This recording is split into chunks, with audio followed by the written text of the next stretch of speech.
ఆడపిల్లని అంత డబ్బు పెట్టి చదివిస్తే రేపు తను పెళ్లి చేసుకుని అత్తగారింటికి వెళ్ళిపోతే ఇక వాళ్ళ అమ్మా నాన్నకి తను సంపాదించి పెట్టేదేంటంట అని ఒక ఆవిడ నాతో అంది.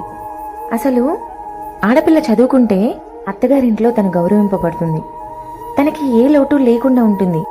తనతో పాటు తన పేరెంట్స్ లేకపోయినా సరే తనకి ఎంత కష్టం వచ్చినా తన తెలివితేటలతో తన సంసార జీవనాన్ని ముందుకు నెట్టుకొస్తుంది. ఆ కూతుర్నే ఒక కోడలిగా తనకంటూ ఒక కుటుంబాన్నిచ్చి మంచి కట్టుబాట్లతో బ్రతికేలా తన కుటుంబాన్ని ప్రేమగా చూసుకునేలా తీర్చిదిద్దడం తల్లిదండ్రుల బాధ్యత. అంతేగాని కూతుర్ని గొప్పగా చూసుకుంటే నాకేమొస్తుంది అని అనుకుంటే మాత్రం అది మీ మూర్ఖత్వమే. ఏముందిలే పెళ్లి చేస్తాం పంపించేస్తాం అని ఆలోచిస్తే రేపు ఆ కూతురికి ఏ కష్టం వచ్చినా సరే అది మీ పీక మీద కత్తిలా మారుతుంది తల్లిదండ్రులకి.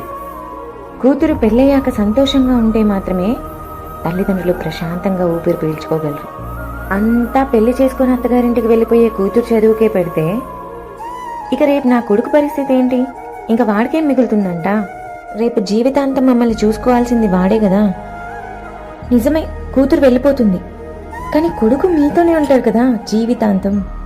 దగ్గరుండి గైడ్ చేసుకోవాలి మీ కొడుకుని, అంతేగాని కూతుర్ని చిన్న చూపు చూడకండి. కన్నందుకు మీ కూతురు సంతోషంగా ఉండేలా చూసుకోవడం మీ బాధ్యతే.